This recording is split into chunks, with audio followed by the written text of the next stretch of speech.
Chaminade Sports Hall of Fame to be recognized at halftime of the football game that evening. So you will receive more information regarding that night, but again, I welcome all of you to come back again on October the 11th to again be recognized for being in the Chaminade Sports Hall of Fame.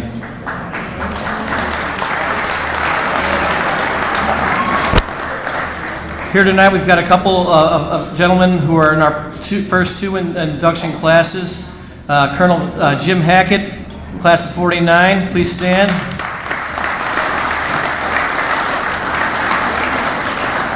Pete Neese from the class of 1960 was in last year's induction class.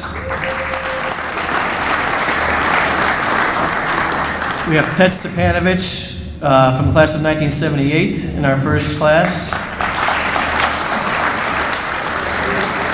And last but not least, Bob O'Brien from the class of 1954 was inducted last year. It's my pleasure at this time to introduce our Master of Ceremonies. He's been a teacher and a coach here at Chaminade for the last 38 years. He's also on our Hall of Fame committee. Please welcome Mr. Kevin Brennan.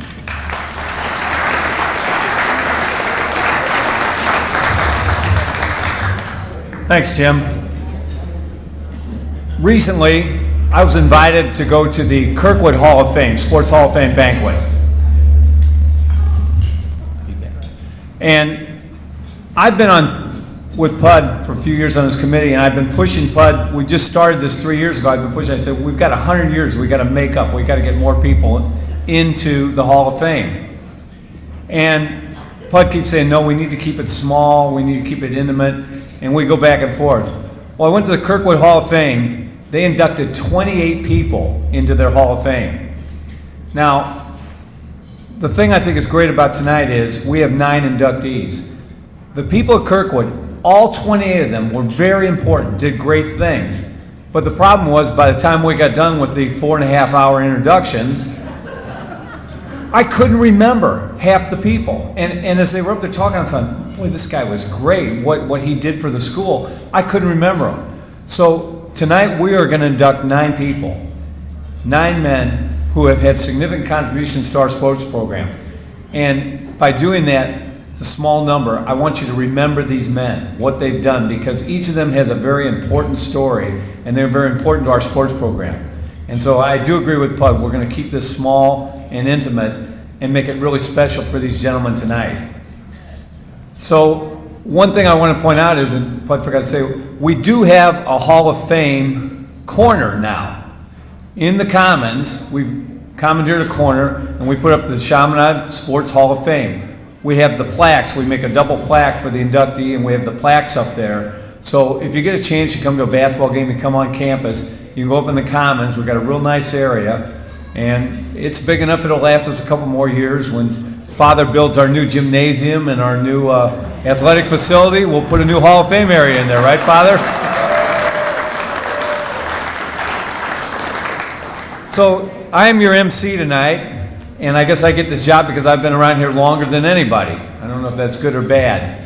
And I told Tom earlier, you know, I look at everybody and I know everybody that's going to the Hall of Fame, and especially, you know, like Carl and Ted. I still see them as kids in 1978. But I still see myself as being about 25 years old, too. So I look out now and I see a bunch of old people, and I know why it's a Hall of Fame induction. It's all old people. To begin tonight, our first inductee is Mr. Tom Halverson, class of 52. He is going to be introduced to you by his son, John.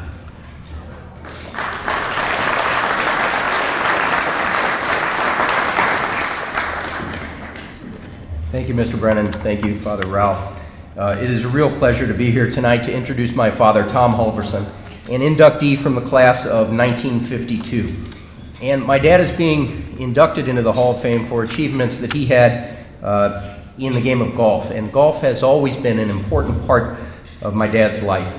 He began playing at the age of 11, and he won a variety of local tournaments and awards in the St. Louis area as a young man. And he brought a love of golf here to Chaminade when he began as a 7th grader in 1946.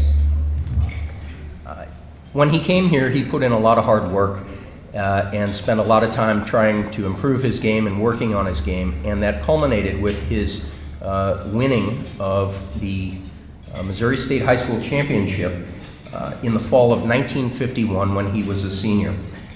He competed in that competition and won it, and it's important because it represented Chaminade's very first state championship in any sport.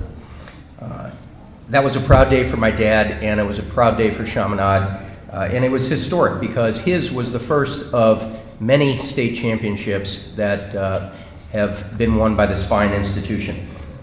My dad's love of golf did not end with his victory in the Missouri State High School Championship.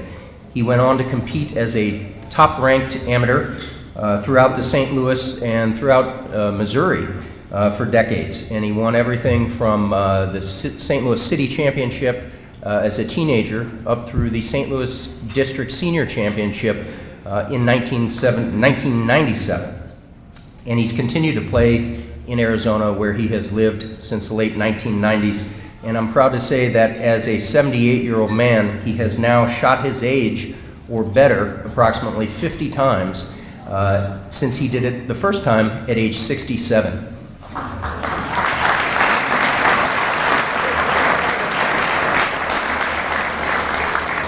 My dad has been a lifelong student of the game of golf, and believe it or not, every time I see him, he still tells me of the latest tip that he's gotten from one pro or another that has really helped improve his game. But more than that, my dad really gets an immense pleasure and joy out of helping other people enjoy the game of golf.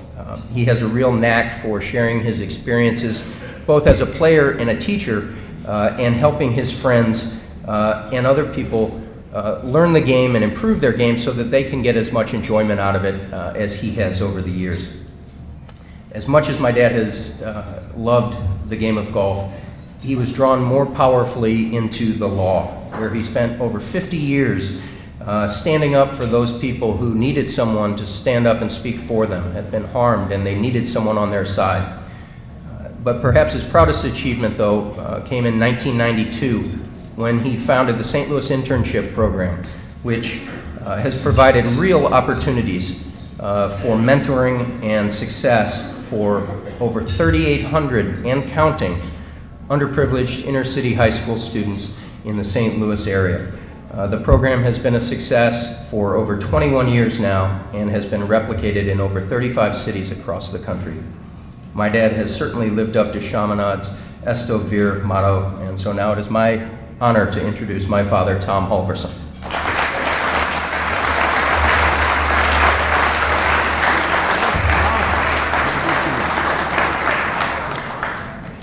Thank you. I guess my secret is I take a lot of vitamins. I'm still playing golf. Thank you, Kevin. And thank you, Father Ralph, and distinguished alumni, students, and friends. I'm most happy to be here, but it is a very humbling experience for me to accept this honor. I arrived here in Chaminade in the fall of 1946, some 67 years ago. As a young lad who entered those steps, which I looked at this evening over on the west side of the building, 13 steps in all. As a young lad who entered this building in my knickers, as a 7th grader, awaiting the challenges of an all-boys school with a motto that demanded being a man, Esto Vir. I spent 6 years learning how to do that, and it's a distinct honor for me to be invited here tonight to be inducted into this Hall of Fame. The class of 1952, of which I am a member, had many fine and extraordinary athletes. Let me be clear, I was not one of them. I wasn't good enough to play on the baseball team. I couldn't tackle anybody on the football field or shoot baskets like my late brother Jim, who played on the varsity basketball team despite the handicap of his 5'7" stature. To me, the free throw line seemed like a half court away. I'm sure that many of my classmates would agree that this award was more likely to be for the most Chesterfield cigarettes smoked at Chaminade during the year 1951 and 1952. Nevertheless, in the tradition of Chaminade's Estovir, I became a man and quit smoking some 60 years ago. However, I did manage to win the 36-hole 1951 Missouri State Golf Tournament, which was held at the old Meadowbrook Country Club course, a course known for its lightning fast and treacherous greens. I'm proud of that achievement, and so I'm reminded of Cardinal great Dizzy Dean's famous remark of yesteryear: "It ain't bragging if you done it." To continue the baseball analogy in receiving this honor, I feel a bit like a 190 hitter who scored the World Series winning run on a fielder's error. I'm surprised to be standing here before you, but more than anything, I'm humbled and honored by this induction. My heart is with all of you tonight in recognizing the extraordinary talents of students and athletes, all of whom, over the decades, have been part of shaping the fabric of this wonderful and lasting institution. Thank you, Chaminade, and thank all of you.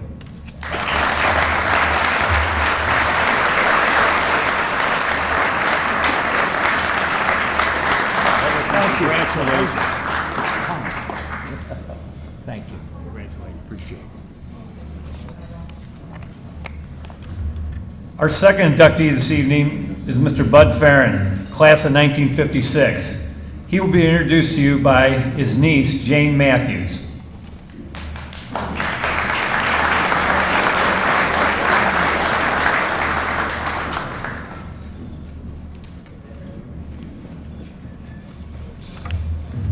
Good evening.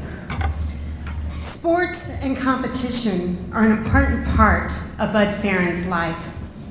Even from birth, Bud was in a competition on who was the most anticipated: Santa Claus, the incarnation of Christ, or his birthday on December 24th, 1938. I wonder who won. As the son of Clementine and Joseph Farron Sr., Bud was welcomed in a loving, faith-filled home on Olive Street Road in Creve Coeur. As the youngest of 7 children, Bud was constantly competing for a better position within the family circle. Using his many charms, stubborn determination, and natural talents, Bud never failed to jockey for the best position, be it at the dinner table, the schoolyard, the sports field, or in business. His carefree attitude extended into the classroom at St. Monica's, much to the dismay of the Precious Blood sisters. Ultimately, his playful spirit encouraged his parents and the principal to determine that the Marianist here at Chaminade would be the best to harness his talents.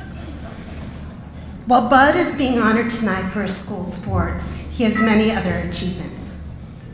From serving as a caddy at age 9 at the Creve Coeur Country Club, scoring his own hole-in-one, or his countless honors in field trial competitions, including his prize bird dog being inducted into the Field Trial Hall of Fame.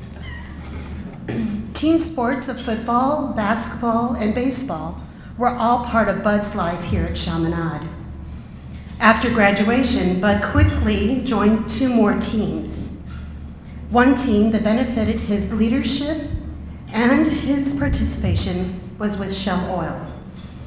After high school, Bud joined his father in managing the full-service gas station just down the road on Lindbergh Boulevard.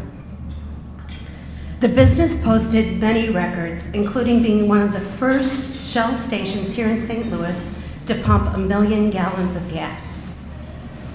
He retired from Shell Oil in 2000 after 44 years, 36 of which being the owner. His second team and his most important team is his family.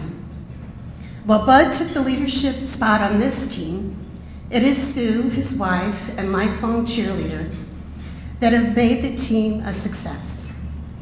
And I take this opportunity to wish them all health and happiness as they celebrate 56 years of marriage on May 25th. His team quickly expanded with his 4 sons, Richard, Don, Steve, and George. And it's been blessed and expanded with 10 grandchildren, daughter-in-laws, and 4 going on 5 great-grandchildren. And yes, all the children and the grandchildren have inherited his love of sport. Upcoming years will find Bud at basketball games and soccer games for the grandchildren and great-grandchildren. And the Chaminade tradition continues as 2 of his grandsons, Carl and Kelly Farron, have played on the same Chaminade fields as their grandfather. Bud and Sue can be found biking the Katy Trail or golfing with family and treasured friends. It is said that where you spend your time is where your values are. With Bud, his time is spent with his family. Children, grandchildren, and great-grandchildren can all be found at his home in O'Fallon, visiting and sharing their lives. It is his love for the family team that makes the good times great and the bad times endurable. It is with great pleasure and pride to introduce my uncle, Bud Farron, class of 1956. Batter up.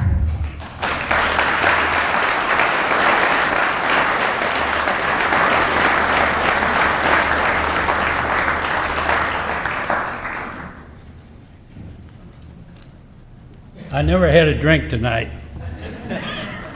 This might not make any sense, but the alcohol wouldn't cause it anyway.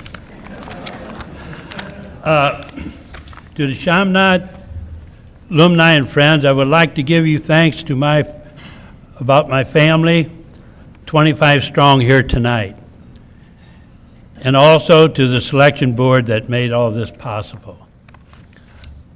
My 4 years at this school was some of the great years of my life. I was an average student and an avid sports participant in all the sports activity. I lettered in football, basketball, and baseball, a 12-letter man. Right now, I'd like to say something about some of the coaches here that were present when I was going. Brother Callahan and Bill Keneally were excellent teachers, plus they also could teach sports.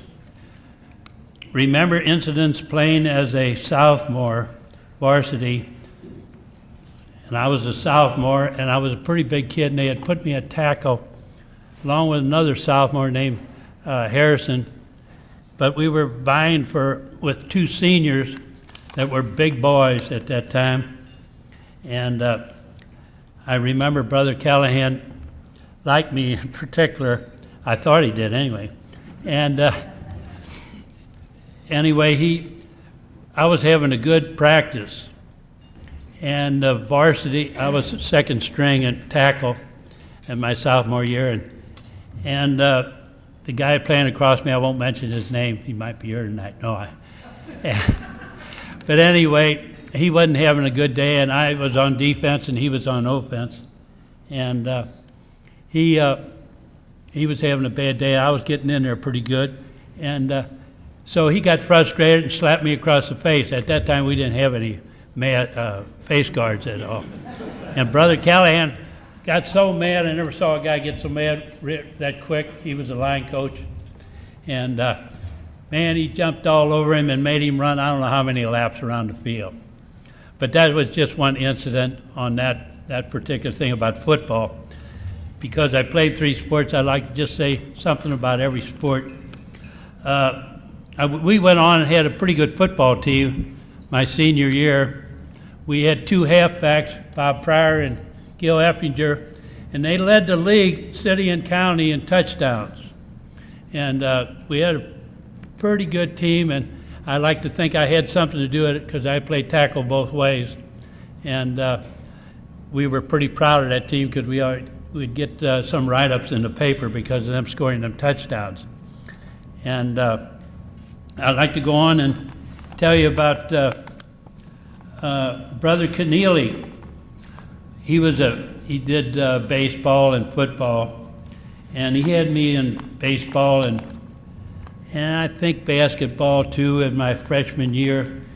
And he had the varsity, when I was a freshman, he had the varsity baseball team at that time. 1 year later, Coach Buffa came.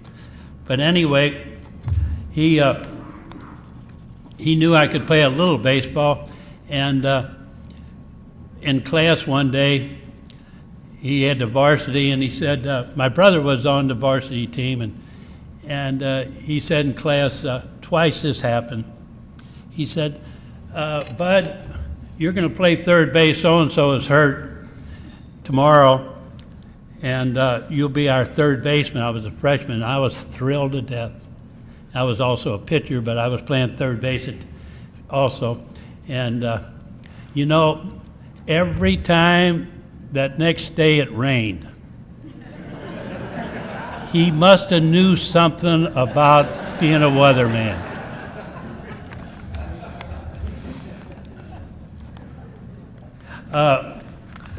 Now I'll touch on base because of the three sports on the basketball team. When I got to my senior year, I played all 4 years of basketball, and they put CBC and St. Louis on our regular schedule. And we being a small school, around 200 students, we didn't have them as a rule on our schedule. And so anyway, that was a big deal. We were going to play them. Well, we played CBC, and we won by 2 points, 49 to 51. And I happened to get 21 points, and that was a big deal for me. And we also had St. Louis, and we lost to them by 5 points that year. They being 800 students, and us being 200. And we had them pretty close at the halftime. We were within 2 points, but we just couldn't hold them. And I was playing against Bevo Nardman. I don't know if any of the older guys remember Bevo Nardman. He played for St. Louis. He was about 6'7" or 8", and I held my own with him, but we didn't win. My baseball time, sometimes you don't know if you're more proud of one sport than you are of the other, but I pitched a lot. I had a no-hitter in American Legion Baseball my senior year. That don't have too much to do with what we're here for now, but that was in Legion Baseball. And I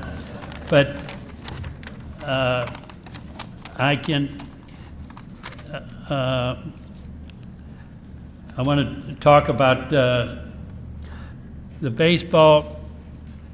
I played third and I pitched, and we had a fairly good team, and we went over to play Belleville Cathedral, who was taught by the Brothers of Mary, and they always had good teams, whether it was football, basketball, or baseball.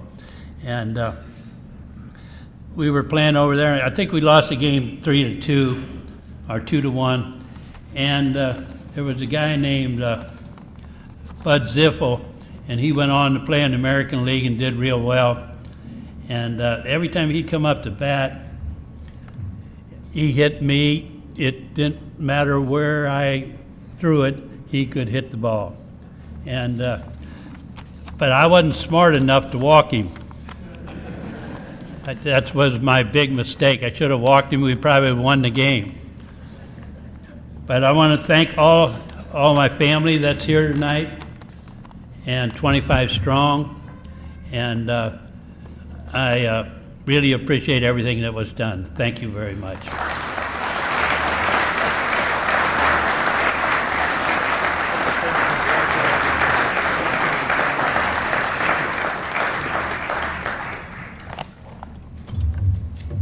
Our next inductee will be Carl Tegenoff, class of 1978. He is going to be introduced to you by Ralph Cutoff, who was also class of 1978.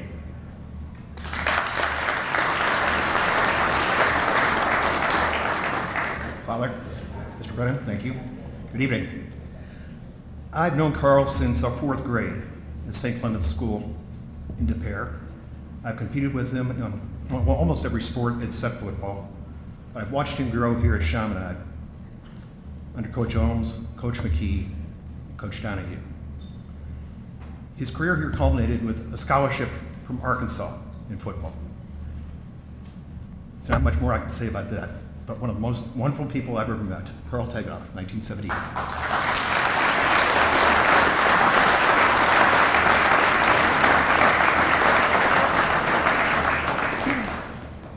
Thank you. Thanks, Ralph. You know, I had a really nice speech planned. Something that Father said during Mass got me off on a tangent, so if I ramble a little bit, please excuse me. He talked about the gifts that we receive when we come to Chaminade and how we take advantage of them. And I feel a little bit like Mr. Hulverson. I know I wasn't the greatest athlete, but I know I received some of the greatest gifts when I came here. My athletic career started begging my mother to let me play football, and she never would. And I finally got her to let me play when I was 11, and I had to play on the 13-year-old team. Back then, it was all weight limited. So you've got this fat little 11-year-old kid trying to play with the 13-year-old team, and that didn't go very well. But the next year, I was 12, and I knew I'd be all right, and I still had to play with the 13-year-olds, and I still didn't do very well. I got to play some special teams. And when I was 13, there was no way I was losing enough weight to make that team, so I sat out. So I got to Chaminade, not playing very much, but football turned out pretty good for me. And basketball, Ralph talked a little bit about that at St. Clement's. We competed there. In 7th grade, I got cut from the team. In 8th grade, thank goodness, they had 2 teams, so I was a backup on the B team playing there. I played a couple of years of basketball here at Chaminade, and again, not great, but it turned out well. My great love was baseball. I always wanted to play baseball. And I started young, and I went a long time, and we're going to hear about Coach Donahue, and he was the one that cut me from our freshman baseball team. So that didn't work out very well. But Coach Ohms, thank goodness, was there to say, come on, Carl, come to the track team. You can throw the shot put, you can throw the discus. And they gave me something to do.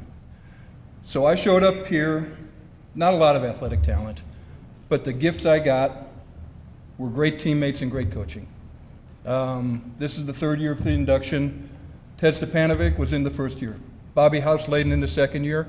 So there's probably not a lot of classes that have that many people in this Hall of Fame that quickly. A lot of other teammates, you know, that came to this school that we were involved with. Lenny Vitale played with us. Pat Lordo. A lot of brothers, the Beckerleys, the Dolans, the Razikas. There was all of these families, all of these great athletes, and all of these teammates that we had that helped us all get better.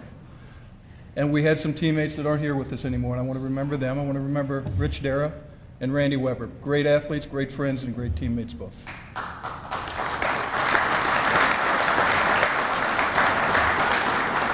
You know, and probably more importantly was the great coaching that we got here.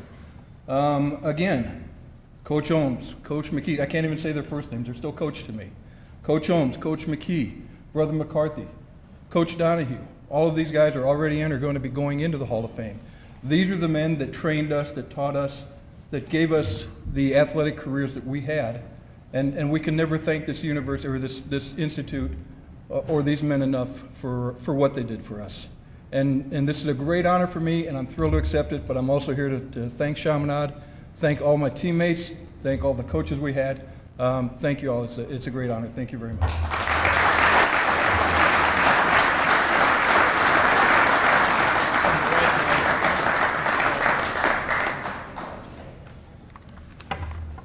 I'll never forget 1978. I think the hardest thing I ever had to do, we went down to the state track meet, and Eddie Dunner says to me, I'm tired. You take the boys out to dinner. I have to take these 2 out and get them fed so they're ready for the meet the next day.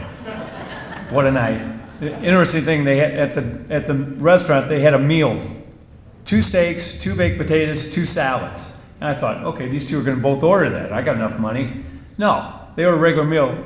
Little Joey Pandolfo orders the double steak and eats the whole thing. Our next inductee tonight is Derek Falb, class of 1992. He will be introduced to you by Coach Lee Ingrid.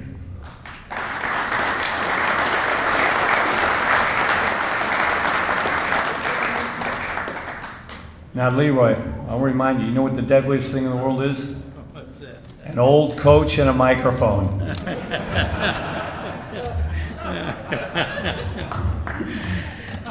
You can tell that we've had a lot of fun here at Chaminade. First of all, I'd like to mention it's a real honor to represent Chaminade College Prep and introduce a player that I have so much respect for that played on the 1992 undefeated baseball team, Derek Falb.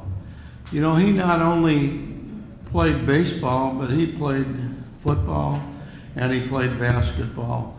And our paths first crossed when he was a freshman here. It would have been 1989, I believe. And I heard so much about him and watched him go from sport to sport. You know, nowadays, coaches encourage a kid to play one sport all year long. What a mistake it is. The gentleman that had been coming up here earlier this evening talked about playing 2 or 3 sports. That's how you build your total personality as far as I'm concerned. You'll still be good enough to make it in pros, whatever sport that you're in, if God gave you the ability physically and mentally to do that.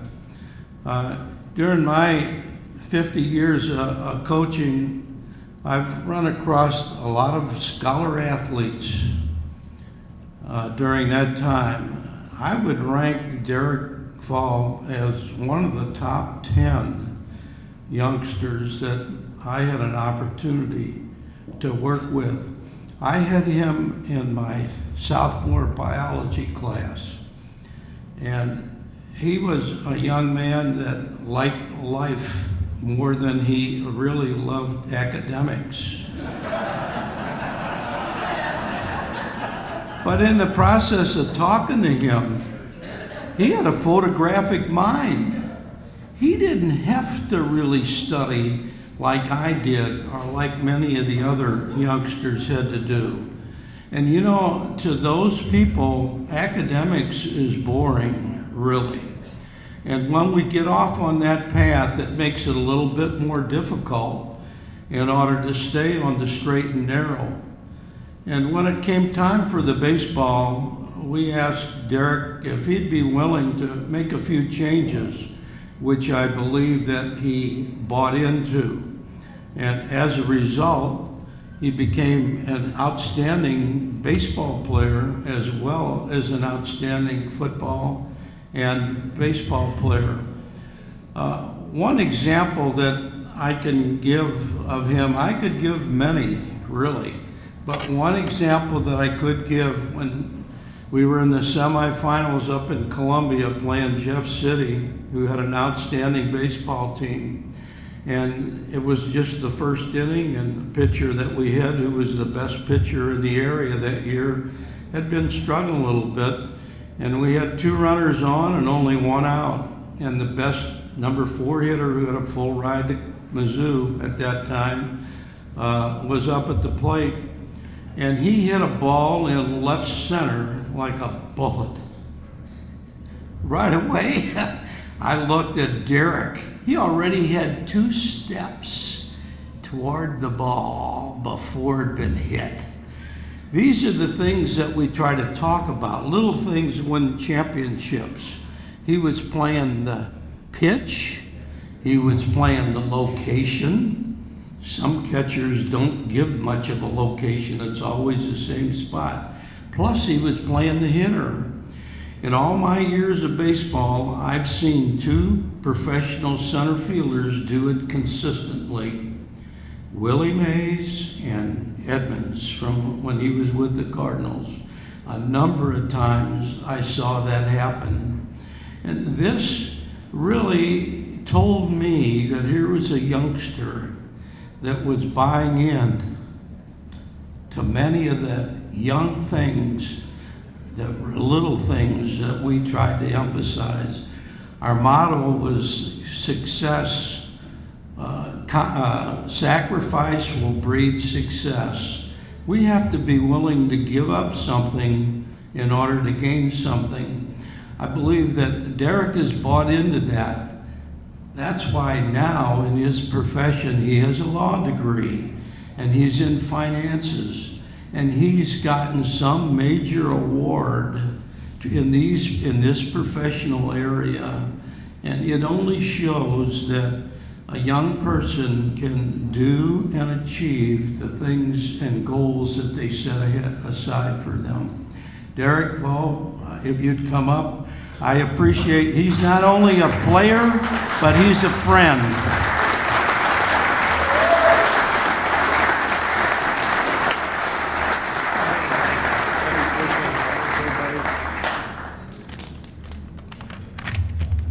Thank you, Coach.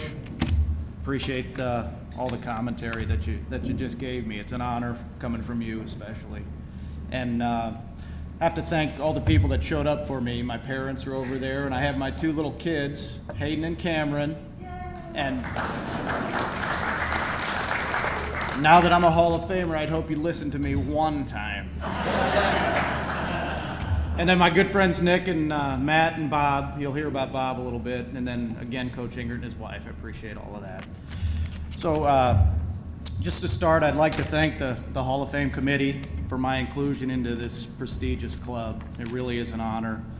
And it's an honor to be included in a club like this with so many famous athletes who've gone on to professional, collegiate, and Olympic stardom. You talk about some of the swimmers in the most recent years, some of the greats from our past, and it really is humbling to be a part of that. And I look at the next guy who's going to be up here, Mauricio Severo, and I saw him firsthand play tennis, and it was an amazing thing, and he was a tremendous athlete. So to be a part of that group is really special. I'd also like to thank Chaminade for the opportunity to attend a wonderful school, participate in a distinguished athletic program. This program really has grown over the years, and it's amazing to see the heights it's reached in the most recent years. There's no question that Chaminade, with its amazing teachers and coaches, shaped me into who I am today and taught me valuable lessons about becoming a man. That's the motto, Esto Vir. Chaminade's where I learned the benefits of being respectful, setting goals, and working hard individually and with a team toward achieving them. I'd also like to thank those who supported me throughout my athletic career at Chaminade, my parents and sisters, my coaches, my teammates, and my friends. My parents played a huge part in my success, and they're here tonight. They provided me the support to get the most out of my abilities. My mom would always cheer me on. You probably know about her. I definitely heard her quite a bit. But my dad would, he was very special to me, but he would get me the best athletic gear out there, and he'd send me to the best camps possible, sparing no expense to help me get the best out of my abilities. But most importantly, my dad would practice with me, no matter how he felt, how tired he might have been, or whatever else he might have enjoyed doing. I see that now, especially with my two little kids. My dad molded me into the athlete I was. And I gotta say, my younger sisters too were the prettiest, most energetic little cheerleaders a big brother could have. They brought a smile to my face, no matter how much pressure I might have felt or how poorly I might have played. They were always there cheering for me. My coaches also played a critical role in my athletic career by providing me the discipline, the structure, and Father Ralph, I did say discipline, and freedom to reach my potential. I have to thank Coach Borkowski, Coach McKim, rest in peace, and Coach Ingert again for their very different styles, but all equally effective. They took me to heights that I thought I would never reach athletically. And none of my success would have been possible without my teammates and friends. Throughout my years at Chaminade, I forged many friendships, many of which continue today through athletics. My best friend in high school, Bob Grunzinger, who's here tonight, was a part of my football, basketball, and baseball teams, and was always great competition in pickup games and practice. He would always give me an honest assessment of my play after each game, and always seemed to pick me up when I was down or knock me back down when I was getting full of myself. I have so many great memories of playing sports at Chaminade. My first games playing varsity as an underclassman and throwing up before because I was so nervous.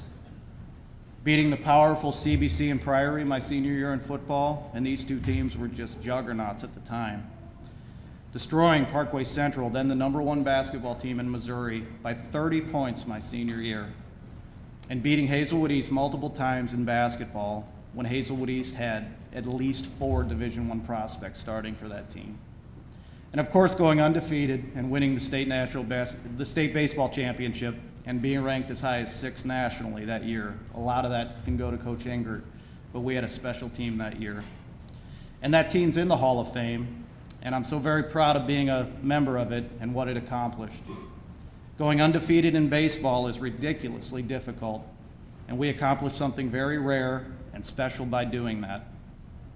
As Coach Engert will probably attest, that team was the perfect balance of skill sets and personalities. The players had no egos or individual agendas. Each player was instead laser focused on being fundamentally flawless, competing hard, picking one another up, and winning. It was a perfect symbiosis. In conclusion, I'm so very proud of being inducted into the Chaminade Athletic Hall of Fame. Without Chaminade and the other people I just mentioned, I would not be who or where I am today. In just a few years, my 2 little boys, if they're presented the opportunity to attend Chaminade, and hopefully admissions will not hold their father's checkered past against them. Father, it's my sincere hope they will choose as I did. I only want the best for my boys, and I sincerely believe Chaminade is just that.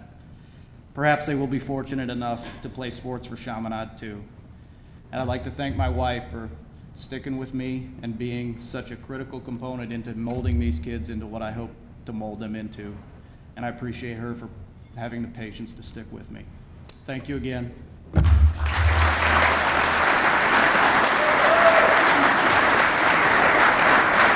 Congratulations, Peter.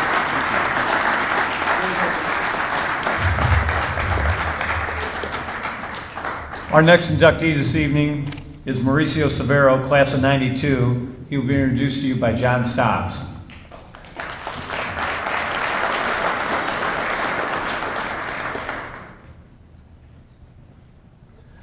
Father, I think next year you need like a phone book or something to stand on. The gift that Chaminade gave me was my roommate junior and senior year, Gabriel Severo. We became friends in a lot of ways like brothers. My parents, when I graduated from here, they gave me a trip to visit Gabriel in Peru. And it was, I went down there and I didn't know any Spanish or anything. And I met the Severo family. And when I'm 10 years older than Mauricio, and when I went down there, they had a wall, and there was 3 black marks on the wall, on the left, the middle, and the right. And I go out, I wake up in the morning, there's this noise, and there's this little kid hitting a tennis ball against the wall. And what he would do is he would hit 100 in each spot. And he had done that, he's 8 years old, he had done that so much that there's these black marks. And I would go visit Gabriel probably every year, every 2 years, and I'd see Mauricio, and it didn't take very long for him to get taller than me, but he was going up in the ranks of Peru, and he ultimately became the Peruvian tennis champion. You were maybe 12 or 13, he became the Peruvian tennis champion, and he had no desire to come to Chaminade.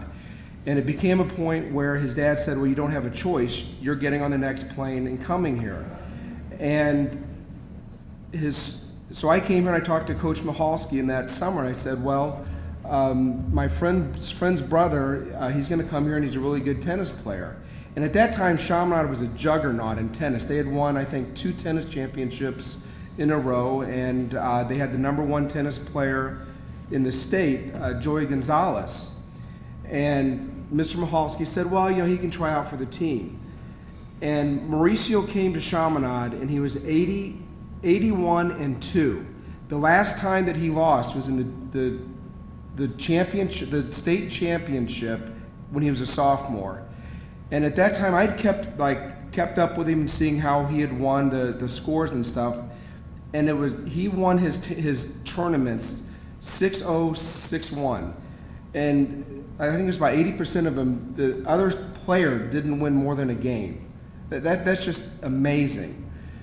And he got a scholarship to the University of Pacific, or he went to University of Pacific to play tennis. Now, before he'd gone there, he played at the U.S. Open. He'd done okay there, and then he went to play in the Canadian Championship, and he won the St. Louis Gateway Tournament, which at that time was a pretty big deal, and he was only 18. After his freshman year, he went home to Peru, and he was driving home late at night, and the roads in Peru well, I'm from Alton, so they're similar to Alton. They're not,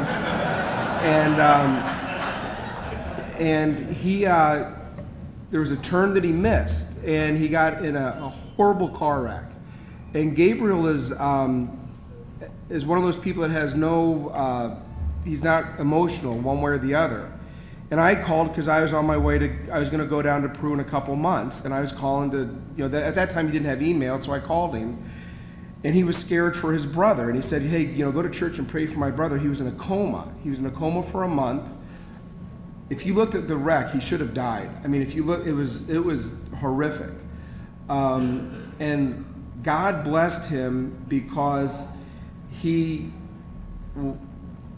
there was an American doctor that just happened to be down there who happened to know his aunt, and went in and checked on him and helped out with his brain. So they did the right surgery, and he was okay. Everything was okay with Mauricio except his shoulder. He tore the rotator cuff. God took away from him the one thing that people would know him as. Mauricio Severo, this incredibly gifted tennis player who from age 2 or 3 was playing tennis. He could do everything playing tennis except the serve. He still played, but instead of winning 6-0, 6-1, he would win 8-6, 7-5. And that's because when he was at Chaminade, he played tennis because he liked it.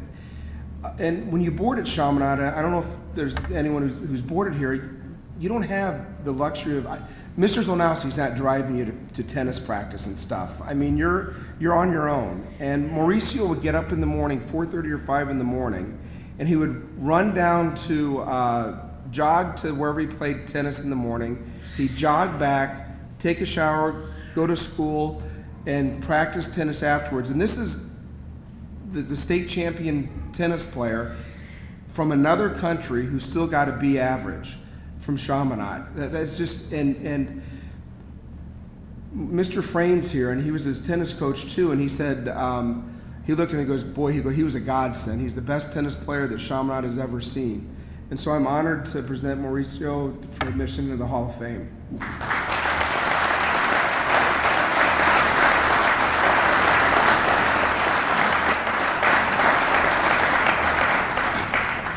Thank you, John, for the nice words, and also Derek, thank you for your words. I was always amazed of how you were so good at football, basketball, and baseball. If you would have had a racket, I'm sure you would have beaten me.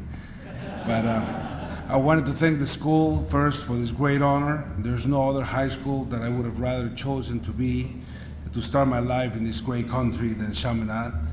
From the staff, the students, the coaches, you all contributed to the success we accomplished in all those wonderful years.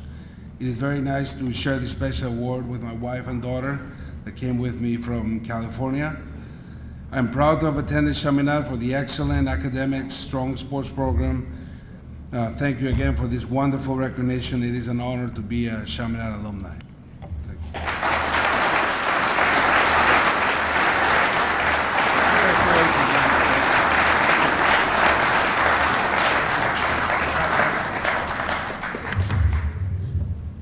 Our next inductee is Connor Keefe, class of 2006. Connor has graciously asked me to introduce him to you tonight. One of the first things when I started doing a little research for tonight, and I coached Connor for 4 years, dawned on me, and I hope I can convey this to you, how good he was in the sports that he did. And you'll soon see that as I tell you. One of the interesting things was, you know, as I coach swimming, I kind of know the 6th and 7th and 8th graders as they come up, and I knew we had this little kid in 8th grade, and he was pretty good, and his name was Connor Keefe, and I thought, no way, because I knew his brother Ryan Keefe was already a star down at St. Louis University High School. So I had written off the fact that we'd even have Connor. So much to my surprise, when he started his freshman year, he showed up here and was swimming and doing water polo for us. So, you know, it was kind of a gift to me and a gift to the school. But to go back to how good he actually was, Connor was a two-sport star in both water polo and swimming.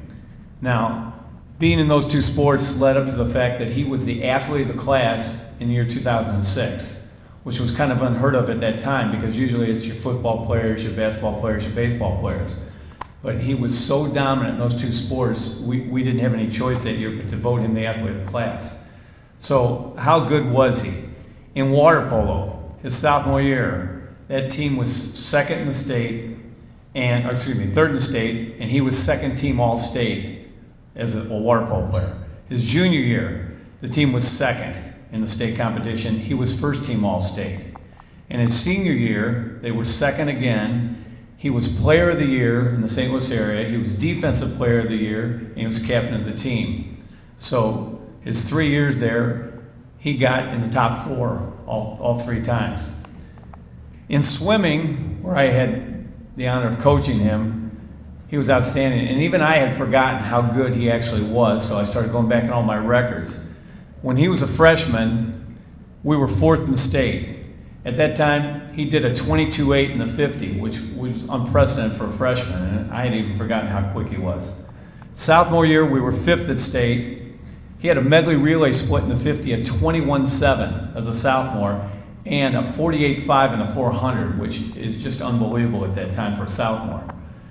His junior year, he was an All-American on our 400 free relay team. Now, then we take the top 25 in every event, so he was one of the best in the country. And I guarantee if he had not been on that team, they would not have been All-American. He had the fastest split that day for that group.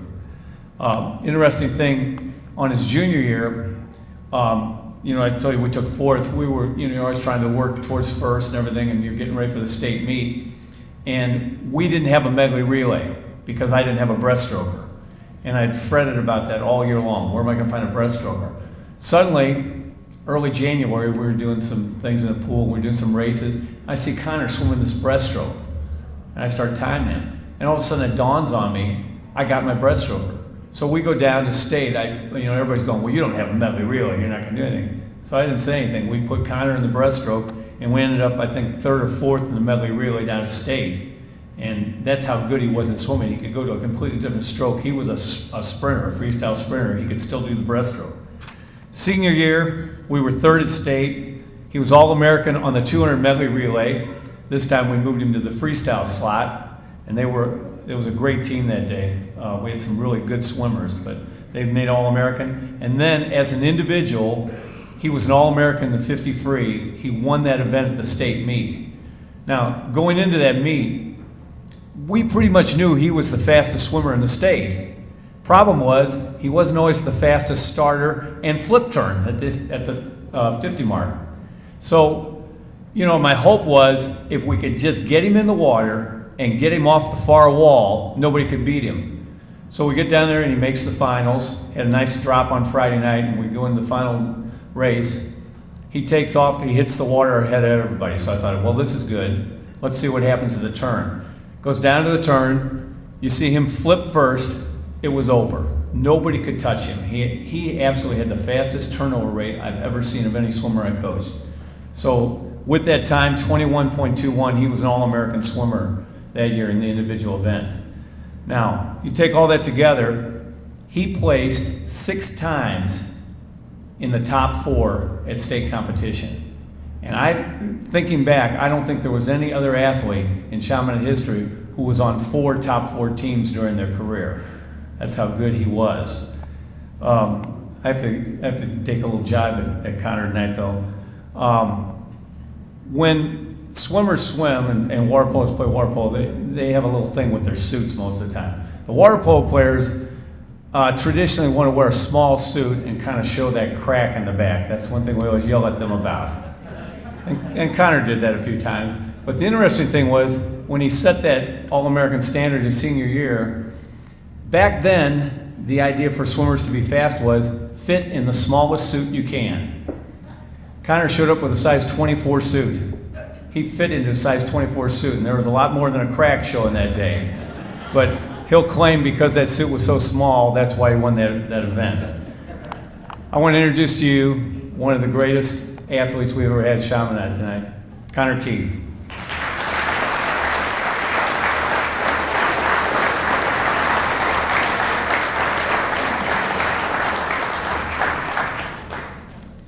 Thank you, KB, for the kind words.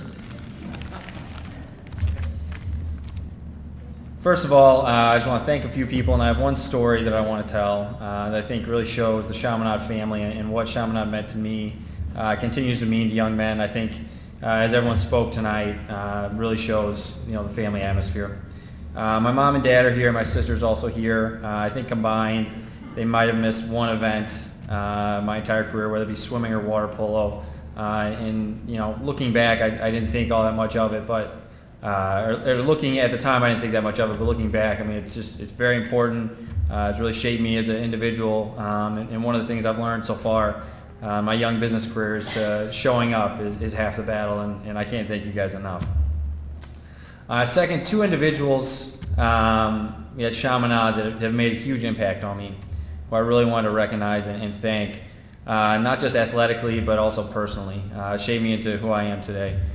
First, the gentleman who introduced me, Kevin Brennan. KB, I can't thank you enough. When I came in, I was a scared little 8th grader, scared little freshman who I got nervous before all my swim races, and KB gave me the confidence to grow as an individual and to grow as an athlete, and something that will always stick with me. I worked at Forest Hills with Kevin as well, and I think around the time between my freshman and sophomore year, Kevin lost one of his best friends, Kim. And at the time, I saw him devastated, but he came to work every day, had a smile on his face, and he used that negative to reinvigorate his triathlon career and kind of had a new outlook on life and really turning a negative into a positive, and it's something I still use today. So thank you, KB. Secondly, Father Ralph. I can't thank you enough. The guidance you've given me from my first day at Chaminade, always having a smile on your face, always helping out whatever individual it was. Whether it be the chess team out in Normandy, the JV water polo team out of St. Louis U High, or the homecoming game for football, Father Ralph's there, supporting all the different young men's passion, especially mine for water polo, was always there to support me. And we, as Kevin Brennan mentioned, I lost the state title game 2 years in a row. Still pretty devastating. Still kind of bitter about that one. But to a 17-year-old who, at the time, that was from about the time I was 10 years old, that's all I wanted to do was be Player of the Year and win the first state title for Chaminade water polo. Came up a little bit short, but that was always the goal, and that was always the clear goal. And I remember both years, the first person to greet me and tell me that he was proud of me and proud of everything I'd done for Chaminade was Father Ralph. So thank you, Father.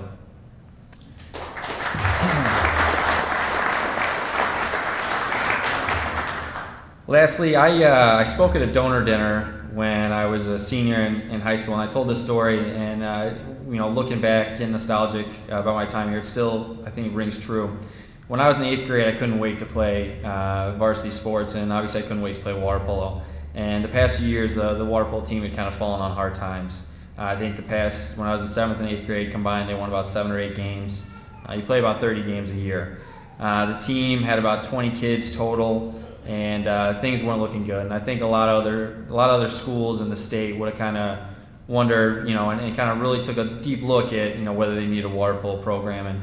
And at that time, the alumni and then also Chaminade, took a look at the program, and then they donated all new sports equipment. So anybody who knows anything about how expensive sports equipment is, it's a true investment. And so I came in my first day to new goals, new caps, new everything. The team was really reinvigorated, and I think that still shows today as we see the Fine Arts building. Chaminade continuing to donate and helping to grow whatever you're passionate about. For me, it was water polo. For other kids, for other my classmates and my teammates, football, whatever it may be. But I'm honored to be an alumni, and thank you very much.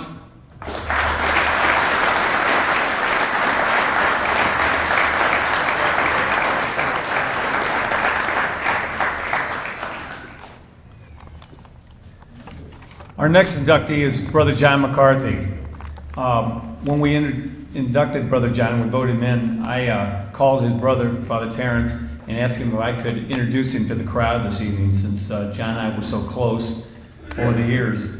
John was my coach, he was my teacher, and most of all, he was one of my best friends. The Marianists have been a tradition at Chaminade for over 100 years. For that first 60 years, most of the sports were coached exclusively by the priests and the brothers. And Brother John, when he arrived here in 1967, continued that tradition. The tradition started by Brother Bill Callahan and Brother Bill Keneally. He was a brother of Mary. He taught a full load every day, and then he coached afterwards. And John could coach anything. In his career at Chaminade from 1967 to 1984, he coached football for 15 years, swimming for 12, track for 4, middle school basketball for 4, and tennis coach for 7 years. So he had a wide variety of things. And the interesting thing about John was a lot of the things that he coached, he had no background in. We call him the father of Chaminade swimming. In 1965, we started the swimming program here at Chaminade, mainly because we had a number of good swimmers and we had no pool, but they wanted to start a team. So what we did was we rented pool time at what is now, or was Westminster over here. It was West Ladue Junior High at that time. So Don Ohms was the athletic director. He appointed Brother John Radke, asked Brother John Radke to coach the swim team in 1965. And things over at West Ladue got a little bit out of hand some days. The boys were a little rambunctious. So when the next year's swim season started, West Ladue had told us that if things didn't get clamped down on, we weren't going to be able to practice over there. So Don was good friends with John, and he went to him and he said, I need somebody to go coach the swim team. He said, I really just need a disciplinarian. Can you do it? Well, John had no background in swimming at all, but he agreed to it. So John reasoned out, if I don't know anything about swimming, I'll go ask the best. So he looks up in the state book, who won the state championship the year before? And it was Kirkwood High School. So John called up the coach from Kirkwood, which was Wilson Stocker, who became a very good friend of all of ours. And he went down and he talked to Wilson. Wilson told him everything he knew about swimming, gave him all the workouts. John brought it back here, and a few years later, he converted that into a state championship in 1974. It was our first state championship. So I nickname him, I call him the father of Chaminade swimming. John was gracious enough when I came back here to teach to show me how to do swimming. I had somewhat of a background, but nothing like him. And after about a year or two, he said, you take it, you do the swimming. And that's when he switched over and started doing basketball and tennis. In football, he didn't have much of a background in football. He learned everything he knew from Don Ohms. And I'm convinced, Don was the master of the single wing, but John was almost right behind him. John understood the single wing. He understood how to play it. He understood how to teach it. And he became an outstanding football coach for all those years. The thing about John was he was very unpredictable. He'd always do the last thing you would think of, especially in football. And I can remember a number of times that I coached with John. We went down to play St. Mary's one Saturday. And we didn't have a very good team. So John says to me, opening kickoff, we're going to onside kick. I thought, okay. We did, and back then, rules were a little bit different. We picked up the ball, ran in for a touchdown. So we get it lined up to kick the ball, kick off again. John says, let's do it again. Okay. Onside kick again, recover it, run in for a touchdown, 2 in a row. And you look at John like he knew that was going to happen. Now, the other thing about John was that he always coached the total person. I'll never forget this. The first year I was coaching swimming with him, we stopped swim practice and we got the kids together and we honored all of the boys on the team who had been inducted into the National Honor Society that day. And he thought it was important to always stress the whole person and look at the accomplishments the whole person did. And to that, he taught me that at the very beginning. You know, it wasn't just swimming, it wasn't just sports, it was everything they did. So when John retired from swimming, I started an award. It's back in the back over there with the state trophies. And we call it the Brother John McCarthy Award. And it simply says, given to the senior who through discipline and effort has achieved goals in swimming and in school life deserving of recognition. And that's what John did. He wanted the kids to be recognized for everything they did. Other things that John did, he was a great artist. One of the greatest artists I ever knew. The Red Devil, as you know it today, wasn't exactly like that before John. It was a little different.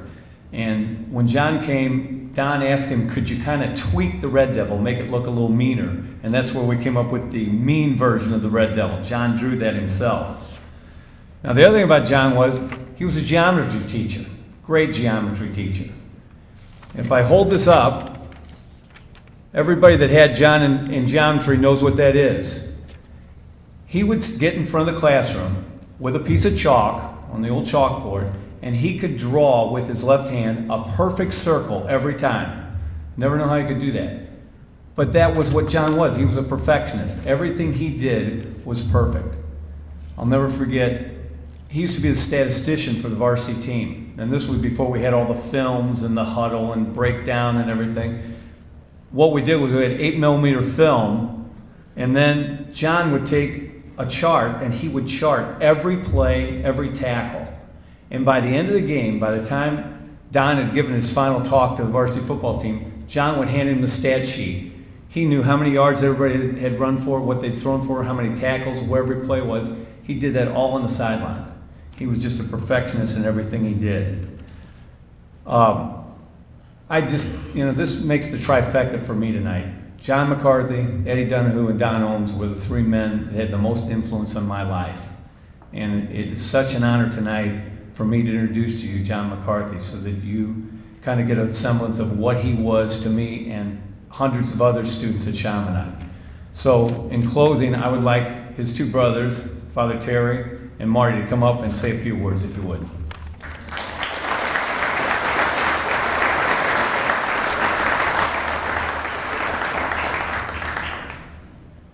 Congratulations. Thank you. You're going to say something, John would be quite pleased, and he would say thank you very much. As St. Peter said, I can do nothing else. I mean, that's just who he was. He was just more than happy to do that. Many of the stories that Kevin mentioned, we as a family, that perfect circle, we never heard this much from him. None of that stuff. Never heard him say, we were champions, or we did this, or we did that.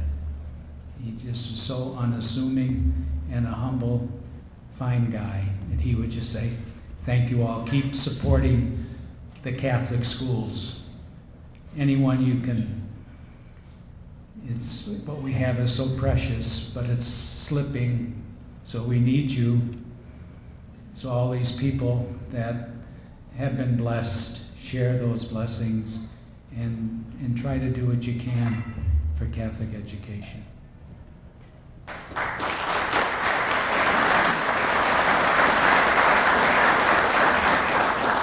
My brother John would just say, thank you very much.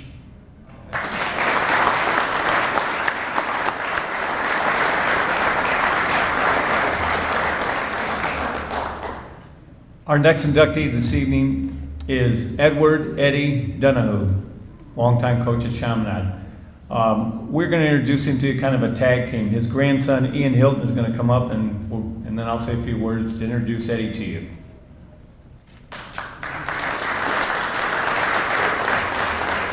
You know, first and foremost, on behalf of my grandfather, I want to apologize to Carl about those freshman baseball tryouts in 1974. It was a mistake. I'm sure it was a mistake. On behalf of all my family, we want to extend a thank you to everyone in the audience today. I mean, this is an honor to be here and be speaking on behalf of my grandfather. Growing up, I was too young to, remember many of the games that he coached here at Chaminade. But I can tell you that, he influenced me as a student and as an athlete. I probably never would have played varsity sports had it not been for my varsity coach was coached by Coach Donahue. So I think that had some influence on me making the team. What I wanted to do tonight, Mr. Brennan, has more personal experience than I do with my grandfather. So, I wanted to give you a high level, just some background about his accolades, what he did as an athlete growing up, and then I'll give the microphone to Mr. Brennan. So, my grandfather went to St. Louis U High and was a all-state athlete in football, basketball, and baseball. Upon graduating high school, he had several Division I football scholarships, including Notre Dame, but chose instead to enlist in the U.S. Navy.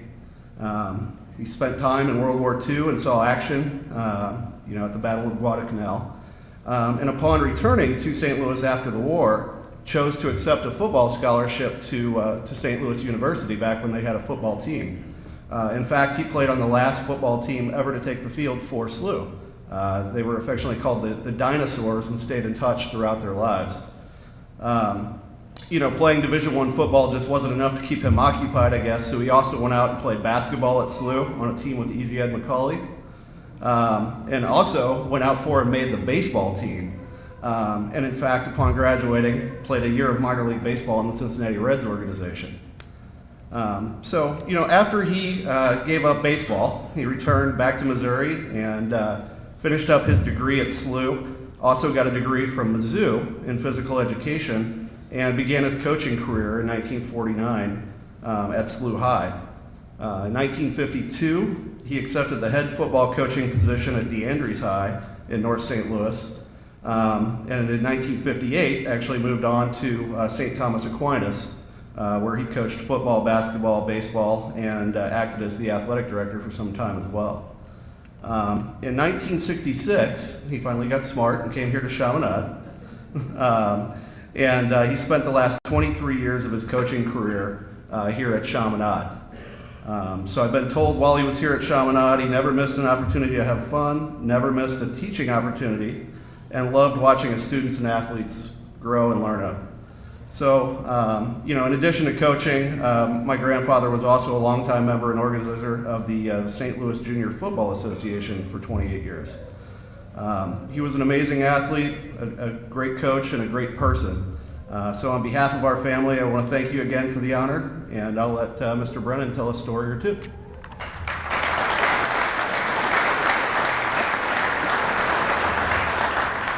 I was lucky enough to have Eddie coach me, and then I was able to come back and be his co-worker. And everybody knew Eddie.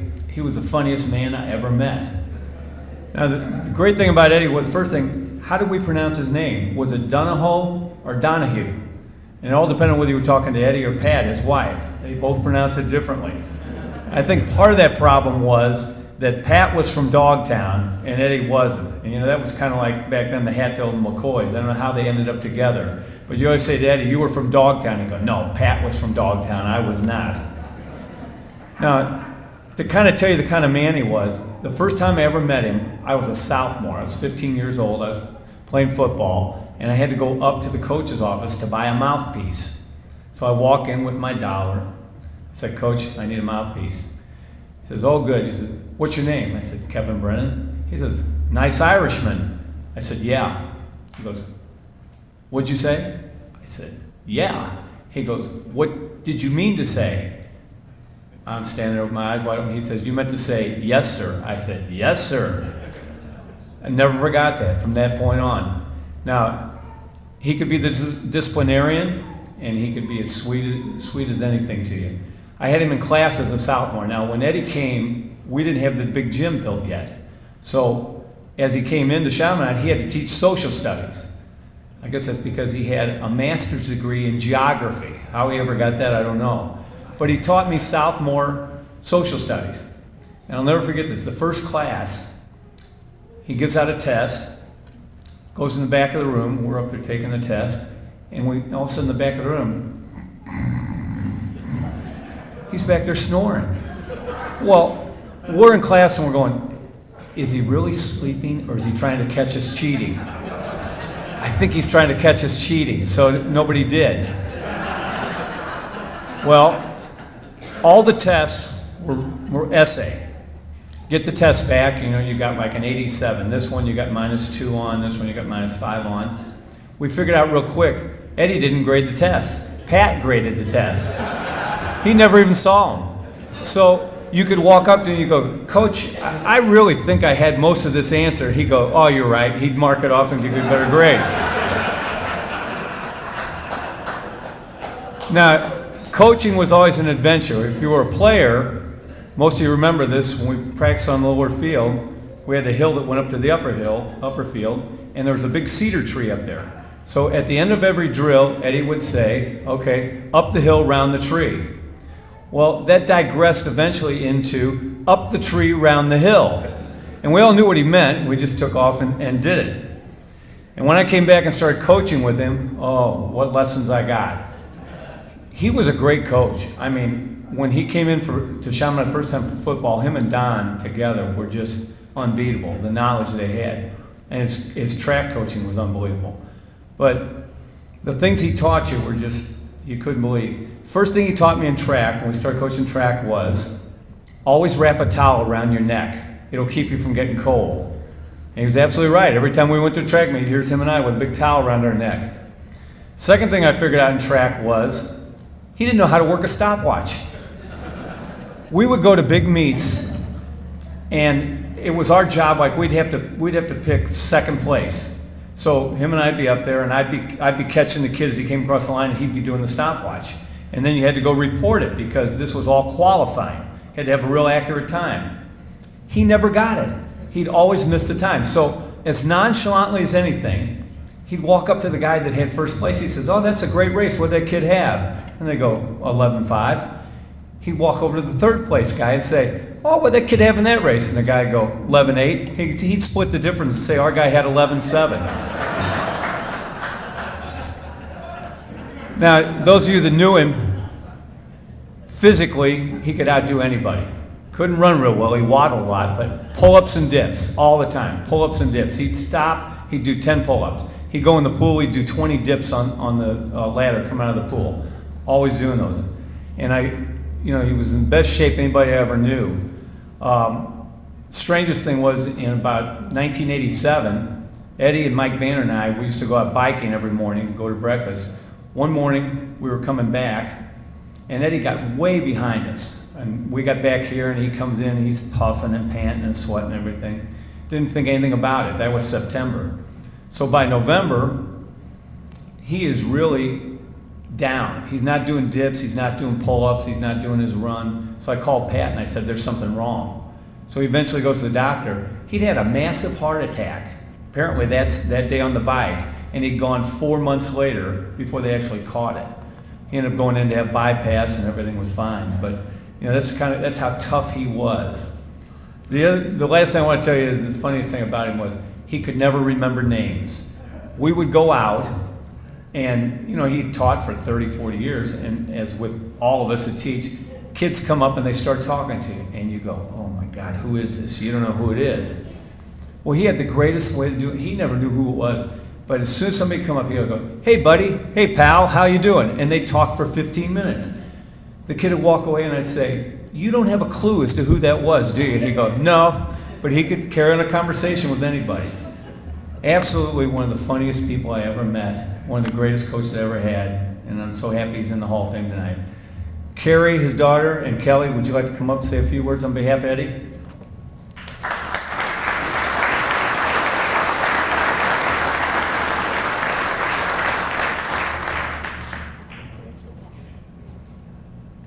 I'd just like to say thank you on behalf of my father. He'd be proud to accept this award. He loved working at Chaminade. Hi, I am Carrie. I'm his youngest, and Kelly wanted me to say thank you and leave. I'm Eddie Duncan's daughter now. Dad started here in 1966. I was 2. Dad left in 1988. I had the best childhood, best teenage years, because my father taught in an all-boy high school. I had more friends than you can imagine in high school, because we were like, are you going to go see your dad? Can we go visit? Because Dad had 40, 50 high school boys that you could just walk into the gym anytime you wanted. They were there, and Dad would make them do whatever you wanted them to do. Thank you, Daddy. Dad would bring Kelly and I out, and now that he's passed and Brother McCarthy's gone, we can actually talk about this. But Dad would bring Kelly and I out in the summers. It's when we had the indoor pool, and you had the gymnasium on the other side, and we had the tennis courts. He'd throw some stuff in the pool, a couple floaters, and he'd say, okay, kids, I'll be back. And he'd disappear for 7 hours. We had a high dive, we had a low dive, we had a pool, we had basketballs, we had lunch. He'd come back and feed us. Mom didn't know. We were fine. I don't know how many parents don't jump in and check on their kids every 5-10 minutes. Dad would come back every hour. Yeah, they're still breathing. They're swimming, they're fine. Okay, now he'd go back in to do what he was doing out wherever. He was a natural-born teacher. He was a natural-born educator. Didn't matter what he would do had done that day. He would come home, if it was summer, fall, spring. He'd organize a kickball, baseball, tag, something for the neighborhood kids. Everybody came to our house, not because of us, but because of our father. They liked him better than they did their own friends. Maybe better than their own parents, I'm not sure, but Dad was a magnet that just drew people in, and they loved to be around him. They were taught by him, and they left and they came back to teach with him, just so that they could say they knew Eddie Donahue. I am extremely proud to be his daughter and to accept this honor for him. I think part of the joy he had of teaching was the people that he taught with and that he taught with his religion. Chaminade gave him the opportunity to show his religion, to show his deep conviction and his faith, and show it to his students and his children. We were all raised with his deep beliefs and his joy and his love of life. For 22 years, he got to do that here, and we thank you for that.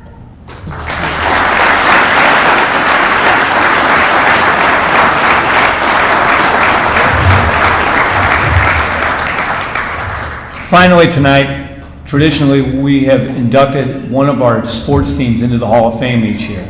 This year we are going to induct the 1972 football team. To introduce you to the team, Marty Eigel will come to the podium, please.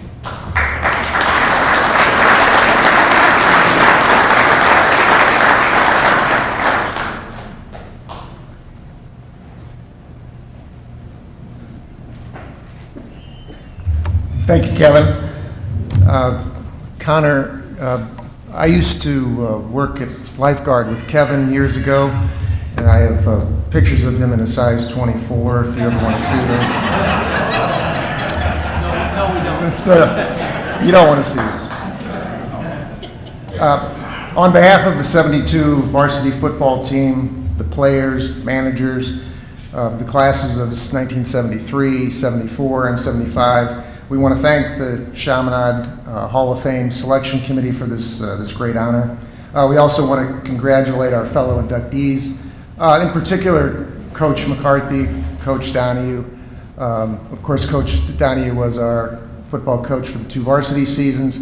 And for many of us, particularly in the class of 73, Brother McCarthy was our coach both freshman and sophomore year. So between the two of them, for some of us, they spanned our 4 years of high school football, and we can only echo what everything that was said about what great teachers and great people they were for us. The qualifications for the Hall of Fame are achieving athletic excellence and demonstrating personal character, and I think the 72 football team did both rather remarkably. First, a few words about the athletic side of it. We played a very tough schedule that year. We were a 3A team, I think this is what the school still is now, and 7 of the 10 regular season games that year were against 4A schools. And all 5 of our toughest games, the toughest teams we played, all 5 of them were on the road that year, including 2 playoff games.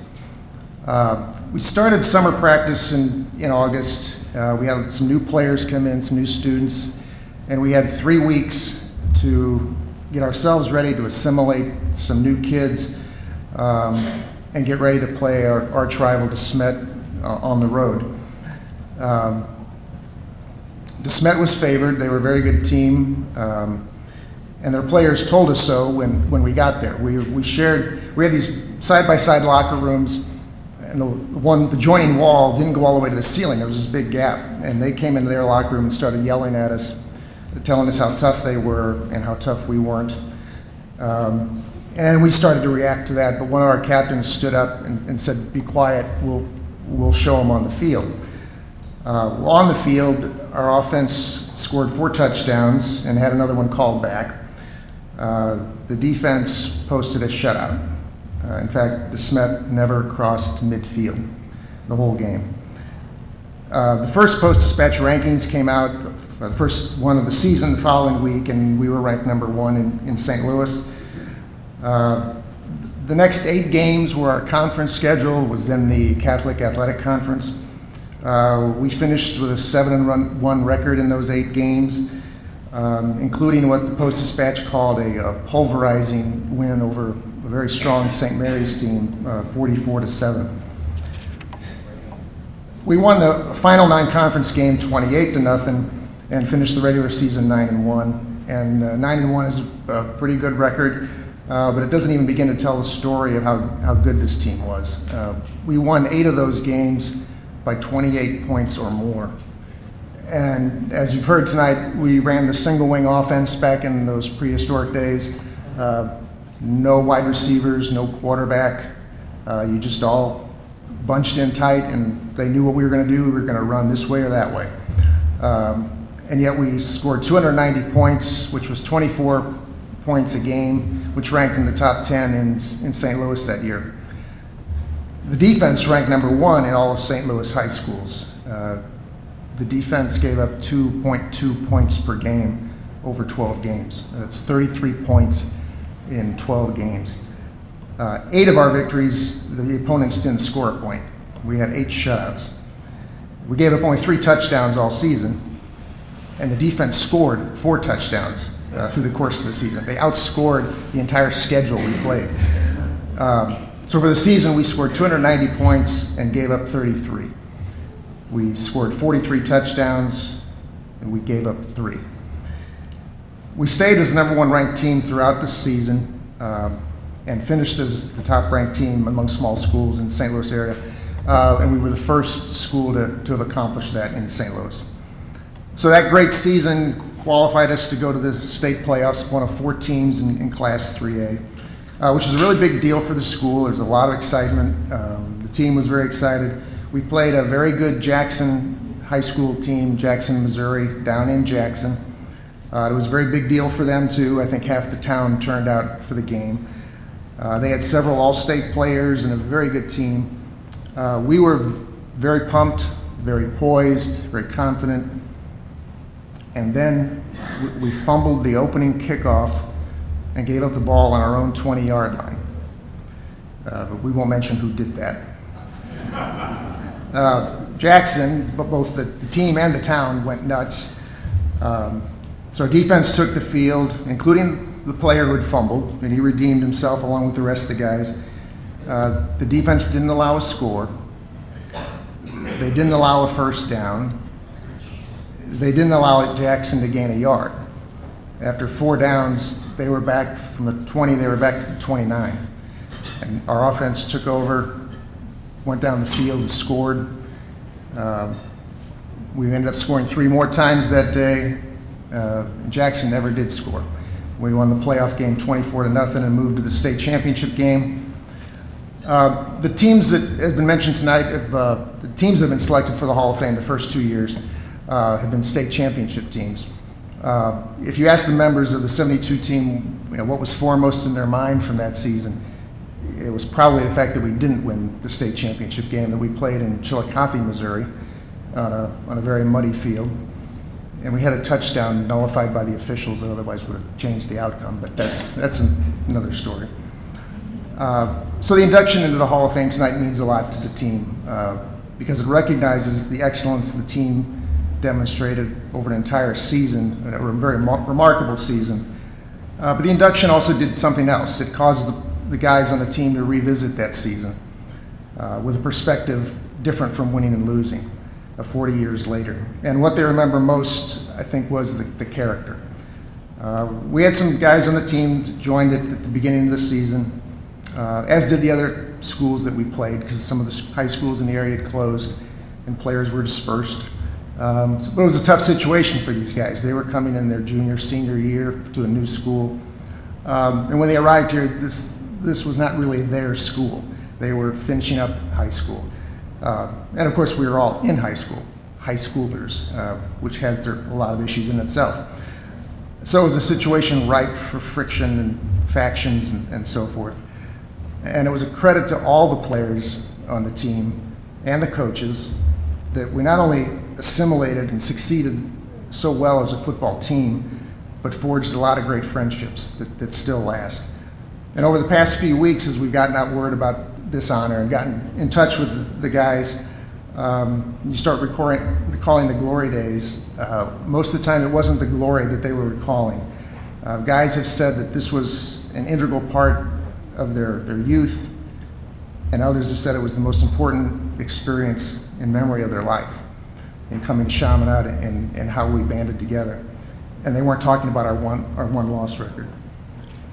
So the character of this team was that it not only performed so well as a team, but it acted like a team. And the character also showed through in that everybody contributed to how good we were. In practice, the backup players pushed the starters and occasionally beat the starters. For instance, Coach Donahue would, when Don Holmes was going to have the first team defense practice, we had to assemble an offense to run against them, the opponent's offense. Coach Donahue was in charge of that. So he'd bring guys together. He called it the Iberian team. It's team from Iberia. And he'd pull together 11 guys, tell them what position to play, and here are the plays you're going to run. And the Iberian teams scored 3 touchdowns against the varsity defense that year. And remember, our defense only allowed 3 touchdowns all season. Coach Holmes used to award the Red Devil decals on Monday after the preceding weekend game, given to players who had outstanding games. But on numerous occasions that season, he gave Red Devil awards to the guys on the Iberian team for what they did in practice, for how they performed and how they prepared the starters.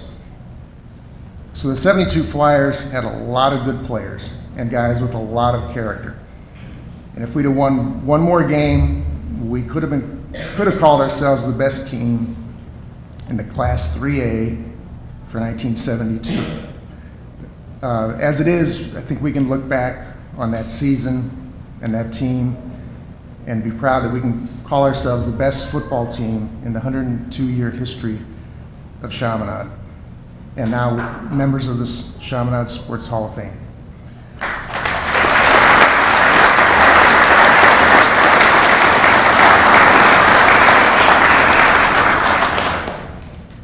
And there were 53 guys on the team, and I've got some notes about each of them. No, I'm just kidding. But before Kevin presents the plaque to somebody other than me, we want to have a brief announcement from the team, and I'd like to ask John Manion to come up and do that.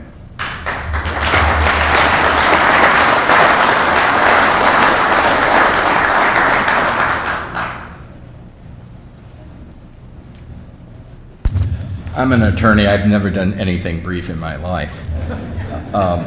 So this won't be brief. And I'll be a lot different than Marty. I'll tell you the real story. We could call those Chillicothe people right now, play it on a regular field without 8 inches of mud on our field, and it would have been 45-0. Okay, that's the truth. Okay. Not that we're sour grapes, but that's the truth. We were good. We were good. because we added all these Augustinian players and CBC players and McBride players. It was like a farm team.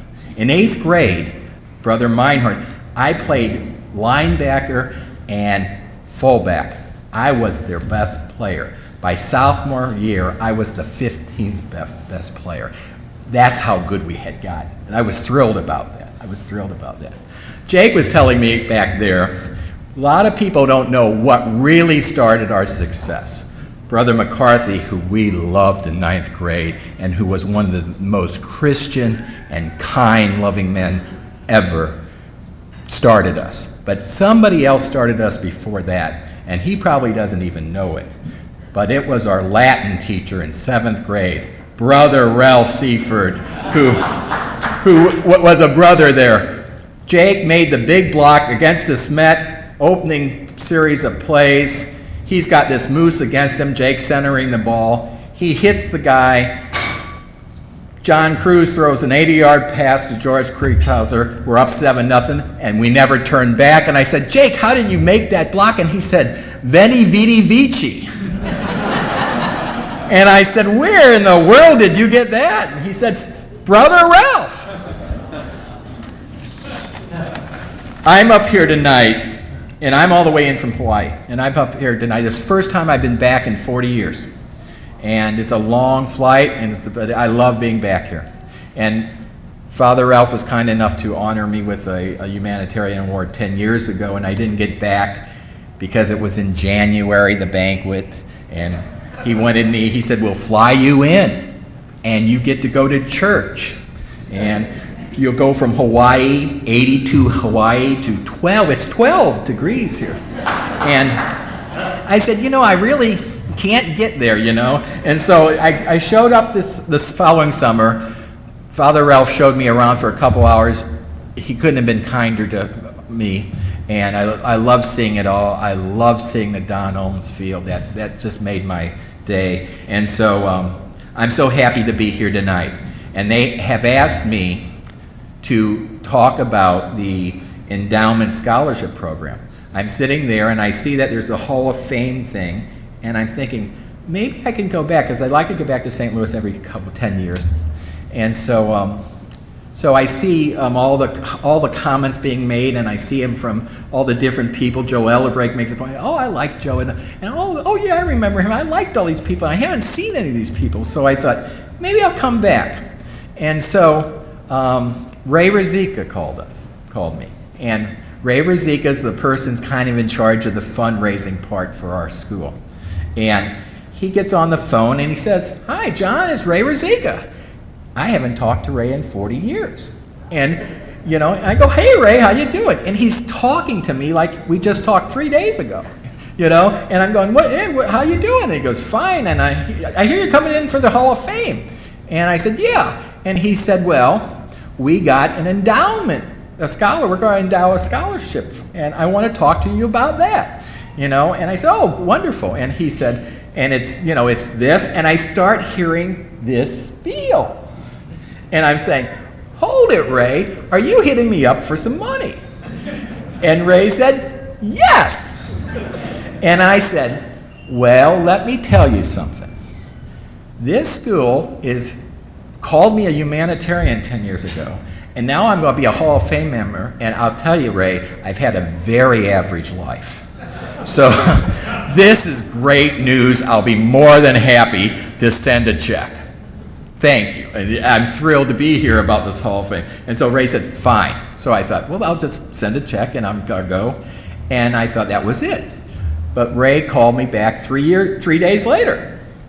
Hey, John, it's Ray again. And he's still acting like he just talked to me 3 days ago, but this time he had.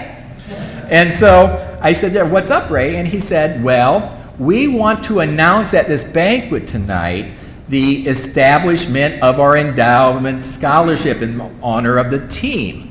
And we've decided that you're the person to do it. And I said, Ray, wouldn't it be presumptuous of me to haven't talked to any of these students, fellow teammates, for 40 years, and the first thing to do, ask them for money? He had just done that to me. He didn't get that. And he said, no, it should be fun. You'll do a great job. And I said, okay, I'll do it. So I said, Ray, give me some bullet points, and I'll represent you. So it's my honor to represent Ray, a very sincere, serious, the antithesis of me, but a great guy. So here's what he says. John, the following provides a key points regarding the endowment fund that you may want to point out when you announce it at the banquet. 1972 Chaminade Hall of Fame varsity football team has established an endowed scholarship in the team's name. The team wanted to give something back as a team, not only in honor of the HOV recognition, but also in appreciation for what the school provided to us. Also, I think, though, what the school provided for us, Brother McCarthy gave me an F in geometry. Okay? F. He resented the fact that I never did any homework. And I was one of his best players in 9th grade. What was this about? But let's not go there. Okay? Also, I think it speaks volume about how we did, though I got an A from this guy. I liked Latin, though. He had us do all these puzzles, never mind. I later figured out it was busy work. About what we did do to pull the team together. I'm sure you'll say it better than I am. I could. No, Ray, I'm not. We are in the process of raising support for the scholarship and already have raised over $24,000 pledged by team members. So if you're getting an email from Ray that he's going to call you, don't answer the phone. Team members and anyone else will be able to add to the endowment anytime in the future. Thus, we are confident that it will continue to grow. John, hopefully I'll have an even better number for you next week. Yeah, he told me 24. While there are already 59 named endowed scholarships at Chaminade, this is the first time one has been established by a team in the name of a team. Something that will always live on and help out deserving students at Chaminade. He then told me that I could add whatever I want, but he suggested that if we give a scholarship to a student, that student might become a scientist and cure cancer. And I said, Ray, that we could give a scholarship to a middle linebacker that hits like Billy Keeney, and we could possibly win a championship. So we kind of had a bone of contention there. So whatever. So what we're doing is we've set up a fund. You'll be contacted. You can give as much as you want throughout the thing, and we hope to perpetuate this because Ray said it so well to me off the record, not in this. We had such a winning tradition, and if we really want to have a legacy, legacies aren't in plaques, legacies are in people. And if we can fund a kid that does something meaningful, that's a true winning legacy, and that's what we deserve. And so it's my pleasure to talk to you tonight, and thank you.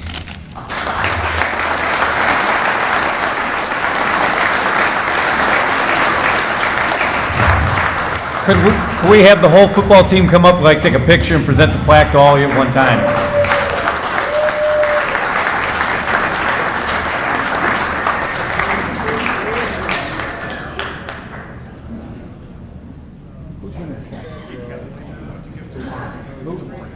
Give it to Marty. All right.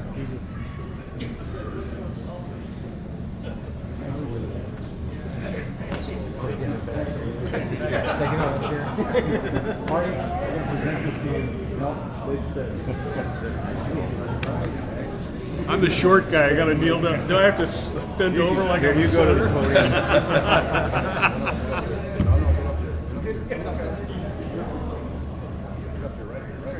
Get in front here, Marty. Marty, come on. You're captain. You're captain. Get up here. John, are you captain? Get up here. Get up here. Get up here. Bill, give that to Billy. Sure, how many we have? Any more Kelly? Funch was. Yeah, he was. Can we do one thing? We got Bart Costelli in the back. That's all right. Yeah, get up front. Bart, front and center. Nobody can see Bart.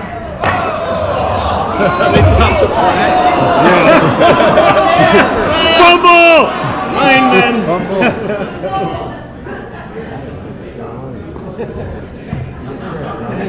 Thank you.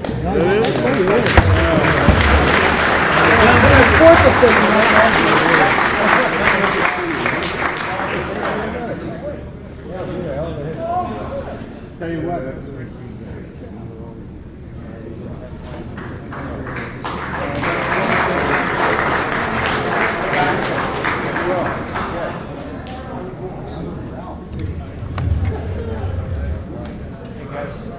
Gentlemen, if you didn't get it, we do have a memento glass for all the 72 football team, just a remembrance of their introduction into the Hall of Fame.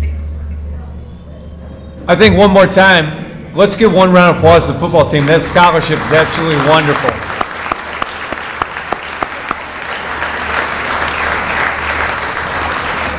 Finally, on behalf of everybody here at Chaminade, I'd like to thank you all for coming tonight. This has become a great event. The one person I think we really need to thank is Jim Podlowski, who has organized this whole thing. Jim?